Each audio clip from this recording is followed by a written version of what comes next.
Bismillahirrahmanirrahim. Assalamualaikum warahmatullahi wabarakatuh.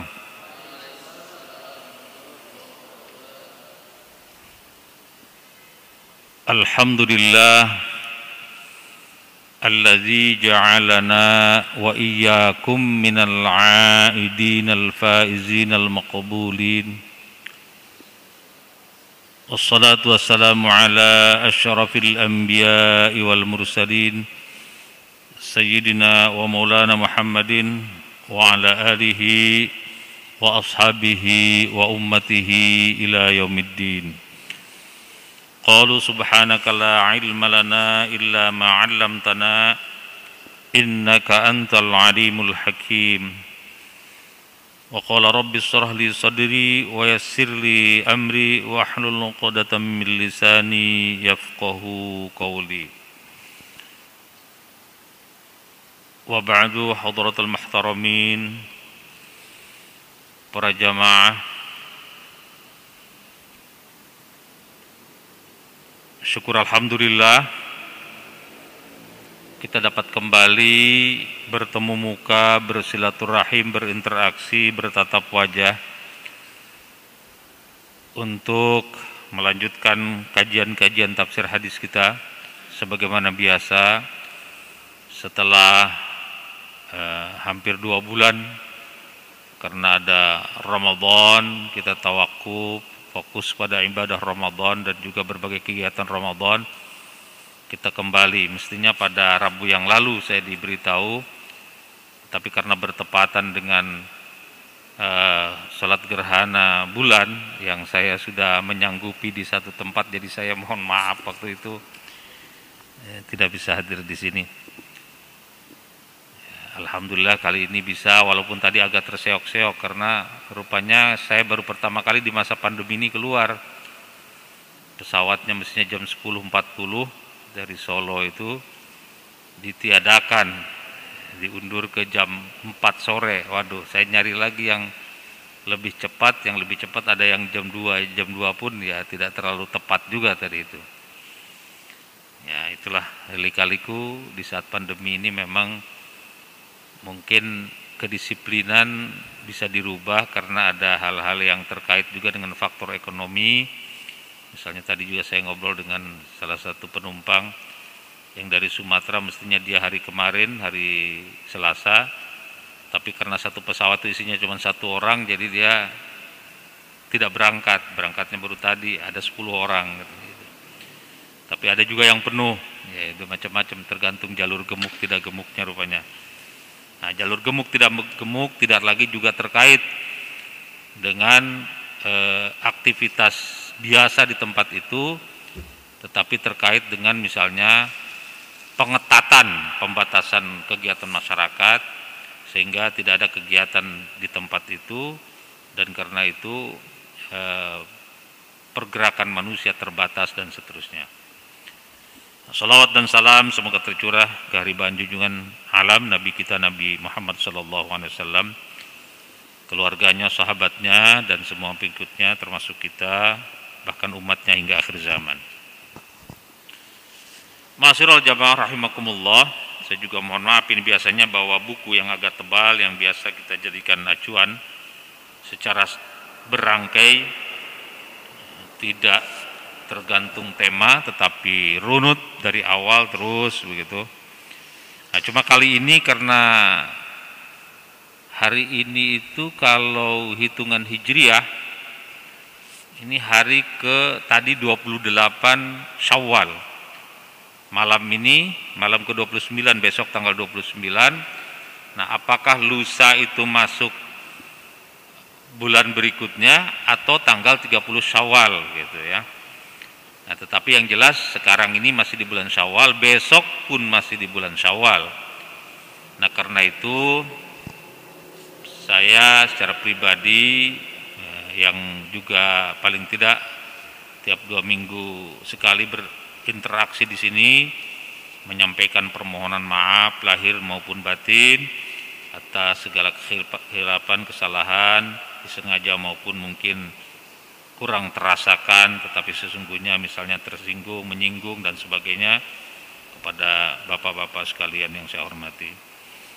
Karena itu sekali lagi mohon dimaafkan, dan mudah-mudahan segala amal ibadah kita di bulan Ramadan senantiasa Allah lipat gandakan pahalanya, dan pahalanya itu juga mudah-mudahan kita bisa bingkai menjadi utuh, bahkan kalau bisa bertambah terus. Yang kedua juga energi positif Ramadan mudah-mudahan senantiasa menjadi penguat hidayah kita akan petunjuk Allah Subhanahu wa taala. Mungkin dua hal itu juga yang ingin saya sampaikan di dalam kesempatan kali ini. Tidak terlalu terkait dengan tema, tetapi terkait dengan situasi di mana di akhir Syawal ini kita ingin bingkai amaliyah-amaliyah Ramadan, baik dari sisi energi positifnya maupun dari sisi pahalanya. Ma'asyiral jamaah rahimakumullah, dari sisi energi positif Ramadan itu paling tidak akan memberikan kekuatan disiplin, pelatihan disiplin yang luar biasa. Kalau kita renungkan, mengapa kita tidak bisa disiplin di bulan yang lain, misalnya di Ramadan bisa gitu. Di Ramadan itu misalnya kalau mau buka puasa kurang 2 menit pun nggak bisa, itu harus tetap begitu masuk waktu berbuka ya berbuka. Tapi kalau belum waktunya masuk, meski kurang 1 menit, nggak bisa. Artinya disiplin manusia itu begitu ketat mestinya di situ. Nah, begitupun sahur. Jangankan lewat 1-2 menit, lewat untuk meminum seteguk air saja, nah itu sudah tidak bisa ditolerir lagi. Kalau sudah waktu subuh, nggak bisa ditolerir. Mungkin di waktu imsak, rata-rata orang masih mengatakan tidak ada masalah, tapi sebaiknya menahan pada saat itu. Nah, tetapi kalau sudah teng masuk subuh, meski 1 detik masuk, lalu kita meneguk air, nah itu sudah tidak bisa ditolerir. Artinya kedisiplinan luar biasa seperti itu mestinya kita bisa implementasikan dalam kehidupan. Nah, karenanya kita dengan memulai kembali kajian kita awali dengan sama-sama membaca Al-Fatihah, yang mudah-mudahan Al-Fatihah itu kita niatkan yang pertama senantiasa Allah memberikan kesehatan, keafiatan dan perlindungan kepada kita, juga kesuksesan dalam hidup kita, baik dalam urusan dunia maupun urusan akhirat. Dan juga Fatihah itu kita niatkan kalau ada saudara-saudara kita yang terkena musibah, yang terkena sakit, mudah-mudahan Allah sembuhkan penyakitnya, Allah angkat penyakitnya, Allah sehatkan kembali kepada keadaan seperti sedia kala. Dan juga mungkin ada saudara-saudara kita, kolega kita, sejawat kita yang sekarang ini sedang bertugas, apakah di lapangan, di perbatasan, di mana saja, mudah-mudahan senantiasa diberikan ketegaran, kesehatan, kesuksesan dan dalam lindungan Allah Subhanahu wa taala. Ala hadhihi niyyah al-Fatihah. A'udzubillahi minasyaitonir rajim. Bismillahirrahmanirrahim. Alhamdulillahi rabbil alamin arrahmanir rahim maliki yaumiddin. Iyyaka na'budu wa iyyaka nasta'in. Ihdinas siratal mustaqim. Siratal ladzina an'amta 'alaihim ghairil maghdubi 'alaihim waladdallin. Ma'asyiral jamaah, kembali kepada dimensi yang kita peroleh, atau kalau bahasanya takwa, sebetulnya itu komponen takwa yang kita peroleh, yaitu disiplin itu mestinya kan kita bisa implementasikan dalam kehidupan ini, terlebih di masa pandemi. Di masa pandemi ini disiplin menjadi syarat utama untuk memutus mata rantai COVID itu. Saya mencoba untuk tidak terlalu banyak keluar gitu ya. Tetapi ketika keluar ya kaget juga, ternyata kerumunan, pergerakan manusia dan sebagainya. itu ya sudah seperti normal saja begitu. Ya memang masih banyak yang alhamdulillah gitu, terutama di kota-kota besar seperti di Jakarta, orang masih taat dengan protokol kesehatan, paling tidak masker, untuk cuci tangan juga banyak, hand sanitizer juga tersedia, ya agak lebih disiplin. Tetapi agak minggir sedikit itu sudah ya tanpa masker dan lain-lain. Dan dunia sudah mempertontonkan, mempertunjukkan bahwa kerumunan-kerumunan itu dimanapun sangat beresiko. Mungkin kalau kita baca Timur Tengah khususnya Saudi Arabia, dalam beberapa minggu, paling tidak 2 minggu terakhir, saya kira juga sangat ketakutan itu untuk membuka ruang untuk ibadah haji terbuka kepada seluruh umat manusia misalnya. Karena apa? Biasanya hari-hari yang positif COVID yang paling banyak itu di kota Riyadh, di ibu kota negara Saudi Arabia. Tetapi dalam 5-6 hari terakhir, seminggu terakhir saya lihat, saya baca, saya buka itu justru kota Mekah yang rata-rata per hari di atas 500. Biasanya kota Mekah itu di bawah 300. Untuk ukuran Arab Saudi yang penduduknya hanya sekitar 20-an juta, positif lebih dari 1000 itu cukup banyak. Artinya kalau bandingannya Indonesia yang 270 juta, barangkali katakanlah lebih dari 10 kali lipat. Ya kalau Indonesia 20.000 sehari, Saudi 1.000 lebih gitu ya, hampir 2.000, 1.700, itu mungkin seimbang gitu. Berarti Saudi termasuk banyak. Karena itu kemudian wajar jika berbagai negara di seluruh dunia menunggu kapan diberi kuota. Dan sampai dengan detik ini Saudi tidak memberikan kuota kepada negara manapun. Belum memberikan kuota atau tidak memberi kuota kepada negara manapun. Wacana yang dikembangkan di Saudi adalah jamaah haji tahun ini mungkin ditambah, kalau tahun lalu hanya 10.000, tahun ini mungkin 60.000 katanya direncanakan. Itu pun 15.000 dari warga Saudi asli, sisanya 45.000 adalah ekspatriat atau mukimin yang ada di Arab Saudi yang berasal dari berbagai negara. Ya, baru itu yang disiapkan. Selebihnya belum ada yang disiapkan. Artinya apa? Kembali kepada situasi COVID ini. Lihat India mungkin juga merasa itu pelajaran berharga. Lihat di kita juga setelah lebaran ini, dari kumpulan keluarga seperti arisan, halal lebih halal, sampai kepada pergerakan manusia yang mudik, luar biasa. Memang kalau melihat agama, teks hadis yang pernah kita sampaikan dulu itu teksnya jelas. Hadis riwayat Imam Bukhari dan Imam Muslim secara sepakat, bahkan juga oleh ahli hadis yang lain, Imam Ahmad, Nasai, At-Tirmizi, semua juga dimuat di dalam kitab-kitab sahihnya, kitab-kitab sunannya. Itu bagaimana jika ada wabah di satu tempat, iza sami'tumut ta'un bi ardin fala tadkhuluha. Kita jangan masuk ke tempat itu. Wa idza waqa'a bi ardin wa antum fiha fala takhruju minha. Kalau kita di tempat kita sudah ada wabah, jangan sampai keluar dari tempat itu.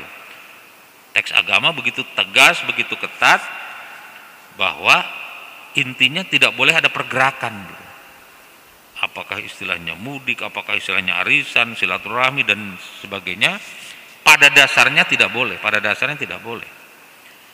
Bahkan kalau melihat pelaksanaan juga dulu di zaman-zaman sahabat, pasar pun ditutup, masjid juga begitu, sampai pengumumannya as-sholatu fil bait gitu, sholat itu di rumah, sampai begitu.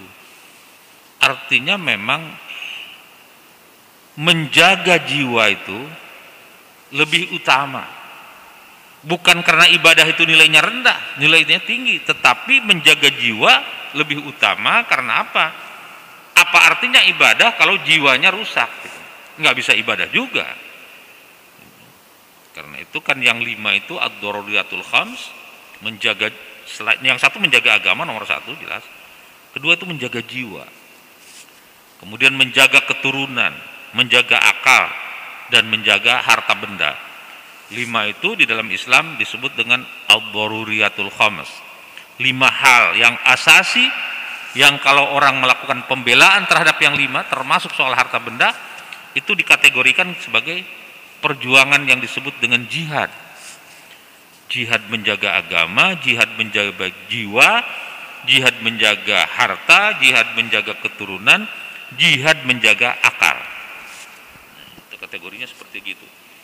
Karena itu ketika orang kena penyakit seperti wabah, dan kemudian orang itu memiliki kategori sabar, sobiron, muhtasiban, kemudian dia senantiasa tawakal dan berharap hanya kepada Allah, bergantung segalanya hanya kepada Allah, lalu kemudian takdirnya dia diputus ajalnya oleh Allah dengan meninggal, maka dikategorikan sebagai min ajris syahid, dikategorikan sebagai pahalanya pahala syahid. Sampai demikian. Kenapa? Karena itu menyangkut jiwa, dan orang sudah berjuang dengan kesabarannya, dengan pengobatannya, segalanya, sampai kemudian pasrah kepada Allah, maka terjadilah misalnya takdirnya nggak ada umur, maka dikategorikan min ajris syahid. Itu pernah juga kita bahas hadis itu. Hadis itu juga diriwayatkan oleh Imam Bukhari maupun Imam Muslim. Masyaallah jamaah rahimakumullah. Jadi teks disiplin dalam konteks Ramadan kemarin, mari kita implementasikan di dalam menjaga, mendisiplinkan diri dalam protokol kesehatan itu. Karena intinya manusia tidak boleh melakukan pergerakan dalam konteks agama, dalam teks-teks keagamaan, teks-teks hadis. Tetapi kan kita mengatakan tidak mungkin, kita kan perlu makan, perlu aktivitas macam-macam. Nah kalau itu kemudian upaya manusia apa? Ya masker, ada pelindung diri lah. Mungkin pakaiannya juga lebih tertib, lebih rapi, gitu, lebih tertutup. Kemudian juga yang disebut dengan jaga jarak tadi itu, distancing, karena itu bagian daripada ajaran agama. Ya, kemudian bersih diri, itu dari sisi syariat untuk menjaga apa yang disebut dengan imun. Tapi juga iman lebih harus dijaga lagi. Nah, iman yang menyebabkan imun dalam diri kita, ya kita ibadah jelas, kemudian baca Quran misalnya, berwudu, kemudian zikir, itu menambah imun kita. Karena zikir itu menimbulkan ketenangan. Ketenangan itu bagian daripada pengobatan menurut para ulama. Karena begitu orang ada rasa takut, khawatir yang berlebihan, imun itu turun. Tapi ketika berzikir orang itu akan tenang, dan ketika tenang itu imunitas tubuh itu naik. Begitu teori-teori menurut ulama-ulama yang membicarakan masalah-masalah yang berkaitan dengan kejiwaan, ar-ruhaniyah. Nah, seperti itu. Jadi itu yang pertama, nilai disiplin. Yang kedua, nah ini saya kira kembali saya utarakan sebagaimana biasanya setelah Ramadan, hadis yang pernah kita bahas saya cuplik kembali. Itu sebetulnya babnya waktu itu bab tahrimuz zulmi. Jadi bab haramnya zalim. Tadi soal distancing itu saya ulang sedikit. Itu menurut ulama di dalam hadis ini, di dalam kitab Dalilul Falihin atau Riyadhus Shalihin syarahnya, itu hukumnya makruh gitu. Jadi kalau orang meninggalkan tempat di saat pandemi itu, di mana di tempat kita sudah ada pandemi itu, makruh hukumnya. Memang tidak kepada haram ya. Hanya makruh saja. Jadi Nabi melarang. Jadi dihukumi oleh para ulama, larangan Nabi ini sebagai sesuatu yang secara hukum Islam adalah makruh. Mendekati kepada haram tetapi tidak sampai kepada haram. Karena ada hajat-hajat tertentu yang silahkan keluar, tapi usahakan untuk tidak keluar misalnya. Atau tidak boleh masuk ke wilayah itu karena nggak ada hajat apa-apa, karena itu makruh. Nah kaitannya dengan yang kedua, yang merupakan tadi bahasa saya adalah bagaimana kita menjaga pahala untuk tidak buyar atau ambyar istilah sekarang, atau hilang sesuatu yang ditumpuk. Itu teks hadisnya mungkin kita sudah hafal itu. Cerita tentang muflis itu. Cerita tentang pailit atau cerita tentang bangkrut. Itu di hadis yang ke-218 di dalam kajian-kajian kita yang sudah lewat. Itu an Abi Hurairah radhiyallahu anhu anna Rasulullah alaihi wasallam qala. Rasul sallallahu alaihi wasallam dalam satu riwayat ini, dalam riwayat yang bersumber daripada Abu Hurairah, dan ini hadisnya diriwayatkan oleh Imam Muslim dalam Sahih Muslim. Satu saat Rasul sallallahu alaihi wasallam bertanya kepada para sahabatnya, "Atadruna manil muflisu?" Jadi Rasul sallallahu alaihi wasallam bertanya, "Wahai sahabat-sahabatku, apakah kalian tahu apa yang dimaksud dengan al-muflis atau pailit atau bangkrut itu?" Mungkin situasinya seperti sekarang ini, saat seperti pandemi ini, kalau orang ditanya soal pailit, bangkrut, krisis, orang langsung jawab. Jawabannya kurang lebih akan sama dengan para sahabat-sahabat Nabi ketika itu. Qalu, jawaban sahabat ini serempak. Karena itu qalu bahasanya, banyak orang menjawab secara serempak. Al-muflisu fina man la dirhamalah wala mata'. Kata para sahabat, yang dimaksud dengan muflis, pailit atau bangkrut itu adalah orang yang tidak lagi memiliki dirham, nggak miliki uang lagi, nggak punya uang sama sekali, wala mata', dan juga tidak punya perhiasan, tidak punya aset, tidak punya barang berharga. Sudah nggak punya duit, nggak punya lagi aset. Nah, itulah kata para sahabat yang disebut dengan orang yang pailit atau bangkrut itu.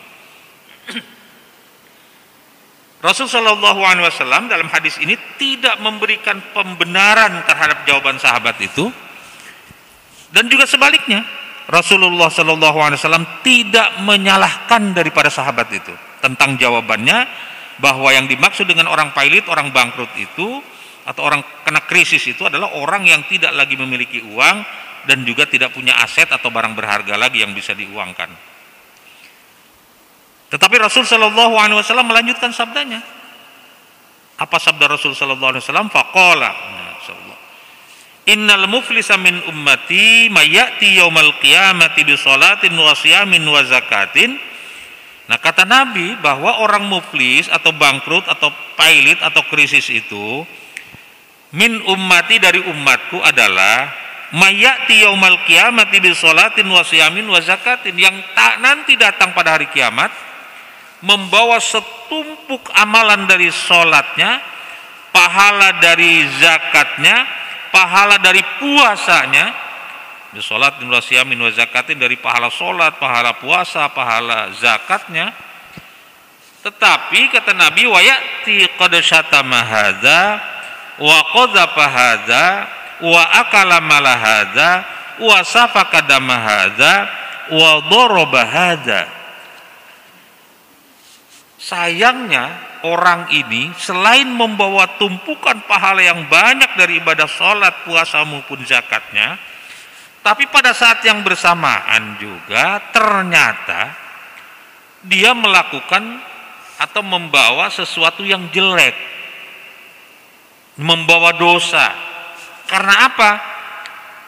Syatamahadza, dia suka memaki orang.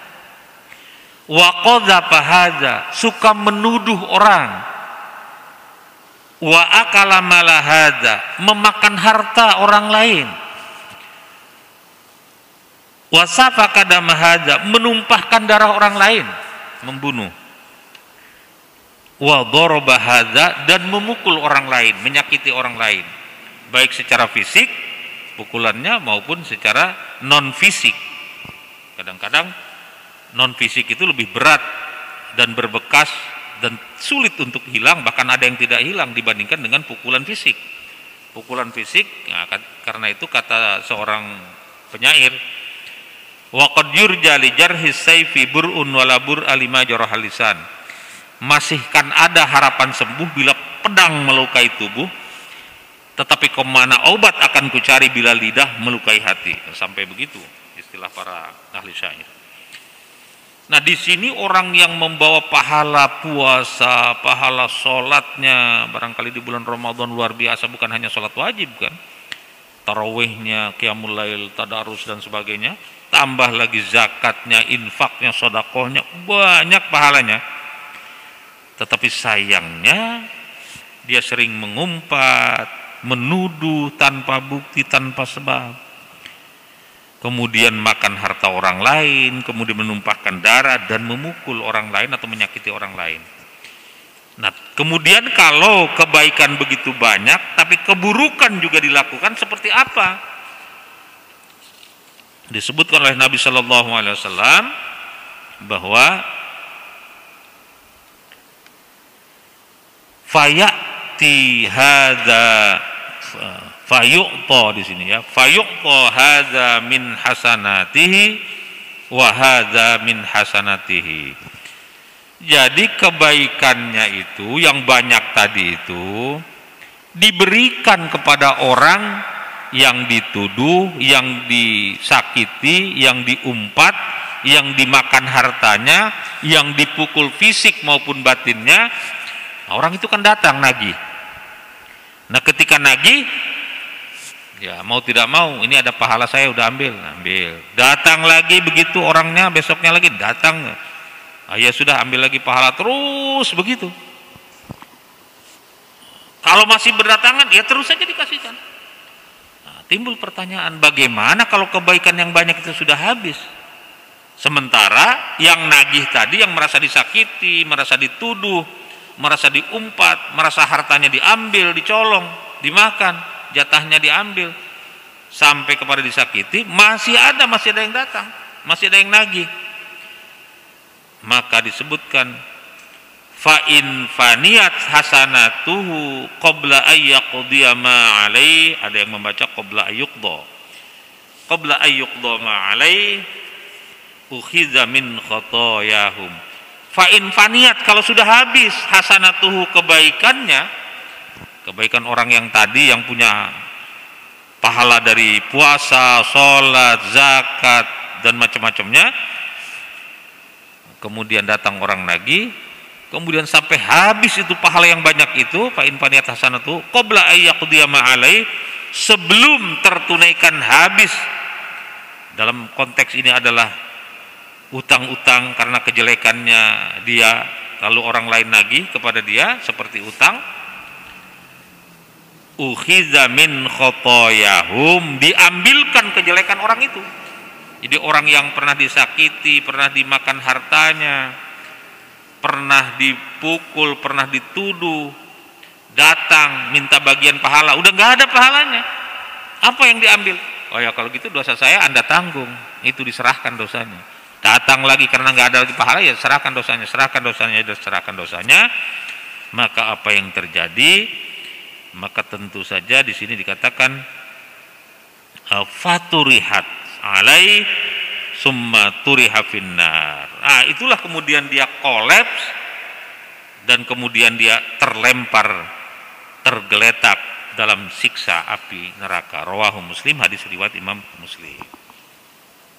Jadi kalau kita melihat ini, maka ya boleh was-was, boleh saja kita khawatir, tetapi tentu wujudnya bukan kekhawatiran atau was-was itu yang kita harus utamakan, tetapi bagaimana cara menjaga pahala-pahala yang ada, baik dari sholat, dari puasa, dari zakat, dari sedekah-sedekah lainnya, dari kebaikan-kebaikan yang kita lakukan, supaya tetap itu utuh.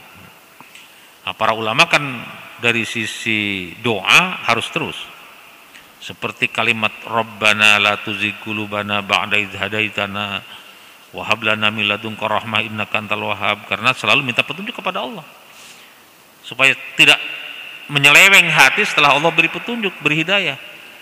Juga selalu kita berdoa di akhir-akhir doa, Rabbana taqabbal minna, kan gitu, supaya diterima amal ibadah kita, supaya diterima, taqabbal minna, karena boleh jadi ibadah itu bisa diterima oleh Allah, bisa tidak diterima, ya, tergantung Allah. Tetapi kita selalu berharap diterima dan selalu kita berdoa supaya diterima.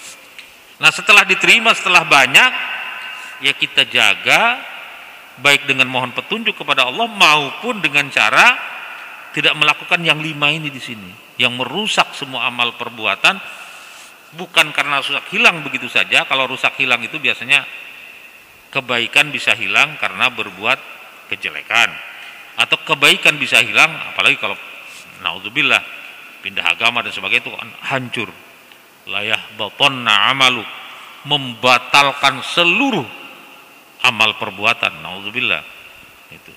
Tapi kalau dalam konteks ini kita kadang-kadang nggak terasa ini, menyakiti orang mungkin ya dalam mulut untuk saat sekarang dengan distancing berkurang, tapi jangan-jangan melalui SMS, WA dan sebagainya, melalui tangan kita menyakiti orang. Nah ini perlu kita jaga.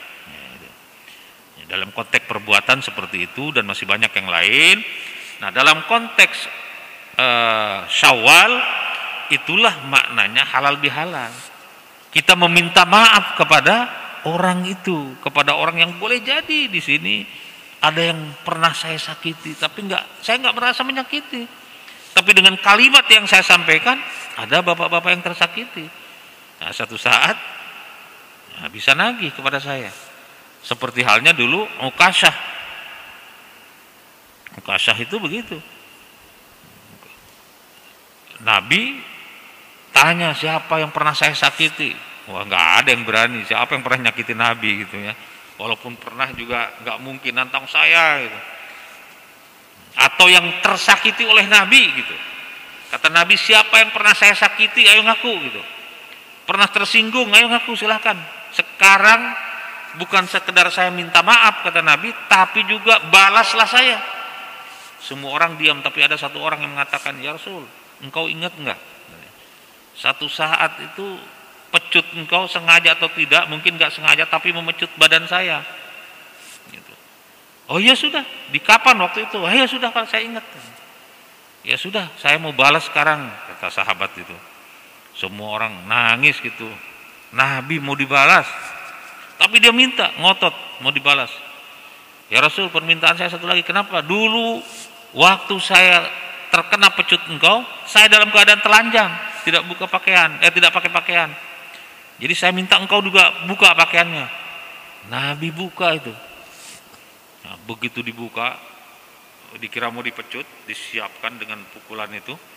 Tidak, orang itu hanya merangkul menciumi Nabi, dan kemudian oleh Nabi justru mendapatkan ini. Apa maksudnya? Karena saya bisa mencium aroma wangi di dunia ini, saya ingin mencium aroma wangimu di surga. Hanya begitu saja sebetulnya. Padahal di dalam riwayat itu, di hadis, Fatimah itu sampai nangis. Ayahnya itu mau dihukum oleh sahabatnya yang disenanginya, yang dicintainya. Tapi ternyata bukan begitu gitu. Dan Nabi memuji juga Ukasyah itu. Saya tidak tahu apakah ada hubungan doa Ukasyah dengan itu, tapi kayaknya tidak ada itu. Tapi inilah Ukasyah bin Mirsad yang punya keinginan lain terhadap Nabi, tapi seolah-olah dia ingin membalas Nabi begitu.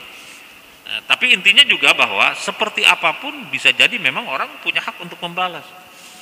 Nah, dalam konteks inilah halal bihalal itu sering dimaknai sebagai bagaimana meminta maaf kepada orang lain, dan bagaimana juga setiap orang bersedia untuk memberikan maaf. Karena itu dalam Al-Quran disebutkan kan salah satu yang disebut memiliki karakter orang muttaqin adalah wal 'afina 'anin nas, memberi maaf kepada sesama manusia. Jadi memberi maaf dulu. Kalau meminta maaf itu kan ya minta gitu. Tapi kalau bisa kita sebelum orang meminta maaf, kita memaafkan orang lain. Itu yang paling bagus. Kita memaafkan orang lain, bahkan kepada orang yang menyakiti kita. Oh, itu luar biasa. Wa jazaa'u sayyi'atin sayyi'atun mithluha. Balasan dari sebuah kejelekan adalah kejelekan yang serupa. Tapi kata Allah, wa in afa gitu. Kalau memberikan maaf, wah itu lain lagi. Diberikanlah itu khairul lakum, baik sekali. Jadi kalau kita menyakiti orang menyakiti kita, kita balas dengan sakit yang sama, itu memang seimbang gitu. Tapi yang paling baik adalah bagaimana ketika kita disakiti, kita memberi maaf kepada mereka. Itulah yang disebut wal 'afina 'anin nas, memberi maaf kepada sesama manusia. Jadi ketika Allah memerintahkan wasari'u ila magfiratin mir rabbikum wa jannatin 'arduhas samawati wal ardh u'iddat lil muttaqin. Segeralah kepada magfirah Allah, ampunan Allah. Magfirah itu ya, dalam bahasa Arab kan ampunan. Kalau orang Jawa ghafuro itu. Ghafuro itu dibuat lambang pintu begitu. Pintu masuk. Nah, jadi kalau orang masuk ke situ berarti sudah diampuni itu, sudah boleh masuk itu. Itu ghafuro. Magfirah. Mir rabbikum dari Tuhanmu, wa jannatin 'arduhas samawati wal ardh, dan juga masuk surga yang surganya seluas langit dan bumi, wa iddatul muttaqin, persembahan bagi orang-orang yang muttaqin. Siapa orang muttaqin itu disebutkan di situ? Alladzina yunfikuna fis sarra'i wad dharra. Orang yang menafkahkan harta dalam keadaan sarra, lapang, lagi luas rezekinya, lagi senang, wad dharra, maupun lagi sempit. Kadang-kadang kan di kita ini kalau sempit, wah saya lagi nggak punya apa-apa gitu. Atau bahkan ketika kaya, lagi senang ngapain sedekah, senang-senang aja gitu. Jadi dalam keadaan sempit nggak mau sedekah, dalam keadaan lapang, wah ingin poya-poya. Nah, Al-Quran menyebut orang muttaqin itu dalam keadaan lapang maupun sempit, dia tetap yunfikuna fis sarra wad dharra. Wal kadhiminal ghaidh, mengendalikan emosi. Ya siapapun kan punya hak untuk marah. Tapi kalau mampu mengendalikan emosi, menahan amarah, itu luar biasa bagus. Meskipun mungkin kita punya hak untuk marah, katakanlah ketika di kantor punya anak buah kerjaannya salah melulu, bagaimana nggak dimarahi? Tapi kalau selebih baik barangkali kita tahan emosi tapi beri petunjuk yang benar, wah itu luar biasa. Kemudian yang ketiga itu wal afina 'anin nas, yaitu memberikan maaf kepada sesama manusia.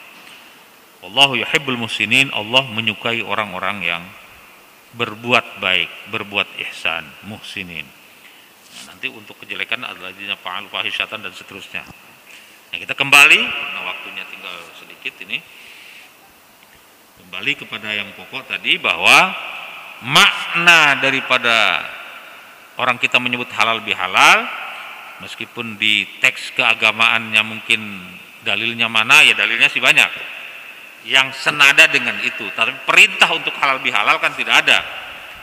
Tapi nada-nada Al-Quran atau teks-teks Al-Quran atau teks-teks hadis yang terkait dengan bagaimana meminta maaf, memberi maaf, kemudian meminta keikhlasan terhadap sesuatu yang mungkin disengaja atau tidak. Misalnya punya tetangga sebelah kita termakanlah oleh kita, nah, apakah itu barang yang jatuh dan sebagainya, atau tidak disengaja ada bagian, nah, dan sebagainya. Itu kan saat-saatnya meminta maaf itu, dan mau tidak mau. Ada yang kita sadari berbuat salah itu, ada yang tidak kita sadari, tapi menyakiti orang lain. Ya, bagaimana kalau kita tidak meminta maaf kepada orang lain? Dan itu momentumnya biasanya dikaitkan dengan Ramadan, Syawal, karena itu tadi banyak pahala insya Allah yang kita tabur, dan kemudian insya Allah kita tuai pada saatnya ketika bulan Ramadan itu. Tetapi jangan sampai berantakan. Orang mengatakan sekarang jangan sampai ambiar. Karena apa? Karena boleh jadi tadi banyak hal yang menyakiti orang lain. Nah, tetapi kalau kita meminta maaf, apalagi orang bisa memaafkannya. Ada juga yang bertanya, Allah bagaimana kalau orang yang pernah kita sakiti, pernah kita pinjami uang dan sebagainya udah gak ada lagi? Nah, ya ada ahli warisnya. Ahli warisnya juga nggak tahu di mana itu. Ketemunya dulu sekian tahun lalu kemudian hilang kemana, banyak. Nah, itu para ulama memberikan tuntunan, kita mendoakannya. Agama memberikan tuntunan, para ulama menyebut inilah maknanya kita mendoakan saudara-saudara kita itu. Apalagi yang pernah kita sakiti, kita doakan, kita mohonkan ampun. Nah, itulah balasannya kita kepada orang-orang itu, sehingga orang itu mendapatkan pahala dan kita pun insya Allah mendapatkan pahala kalau minta ampun kepada orang.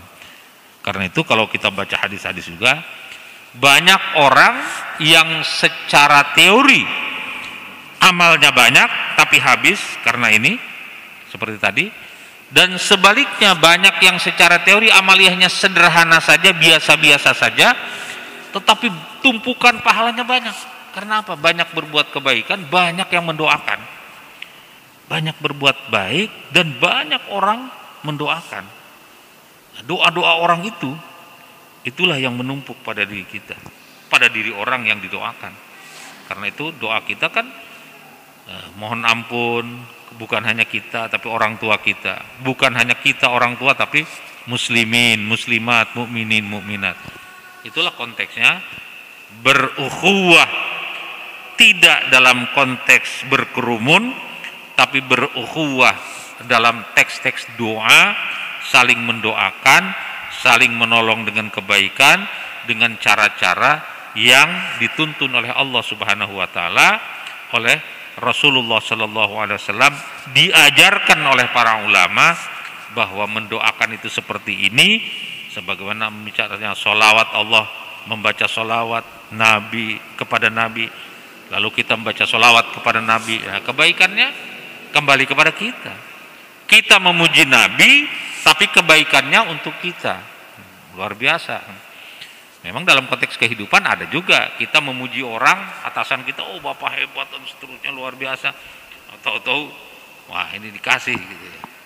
Ya, walaupun itu narasinya tidak seperti demikian, tetapi logikanya bisa dipahami. Ketika Allah memuji Nabi, bersolawat kepada Nabi, lalu kita bersolawat kepada Nabi, solawat kita kepada Nabi berbuah kebaikan dalam kehidupan kita, berbuah pahala dalam kehidupan kita. Ini sesuatu yang luar biasa. Masyaallah jamaah rahimakumullah. Nah, jadi kesimpulan yang kedua, di mana kita jangan sampai amal-amal ibadah yang sudah pahalanya insya Allah kita kumpulkan itu ambiar atau buyar atau bubar, maka tadi kita jaga dengan sebaik-baiknya, dan juga kita kemudian berupaya untuk meminta maaf kepada sesama kita. Dan dalam kehidupan berarti melihat hadis ini, dalam kehidupan ini jangan sampai kita kena krisis. Baik krisis secara ekonomi, sosial, budaya gitu ya. Karena sahabat-sahabat juga mengartikan krisis atau pailit atau bangkrut itu dengan masalah-masalah yang berkaitan dengan materi, berkaitan dengan harta benda. Tapi Rasul Shallallahu Alaihi Wasallam lebih mementingkan dan mengkhawatirkan bahwa krisis umatnya itu terjadi bukan pada ekonomi, dan lebih mementingkan kepada soal akhirat. Bukan berarti dunianya enggak, tapi dunianya tetap jangan sampai krisis, apalagi gitu, atau lebih-lebih untuk akhiratnya. Saya kira demikian. Ini mungkin lebih mengarah kepada hikmah halal bihalal, di mana yang pertama kita nilai puasa kita implementasikan dalam kehidupan disiplin di masyarakat, terutama di tengah pandemi. Dan yang kedua, jangan sampai kita kena krisis. Apakah krisis yang terkait dengan ekonomi dan kebendaan di dunia ini, apalagi atau lebih-lebih terkait dengan krisis ibadah, krisis pahala kita ketika nanti di yaumil hisab. Mudah-mudahan ada manfaatnya. Habis waktunya ya. Tadinya sih mau tanya jawab ini. Tapi kalau ada pertanyaan boleh nanti jawabnya nanti saja gitu untuk yang akan datang. Terima kasih. Walhamdulillah. Assalamualaikum warahmatullahi wabarakatuh.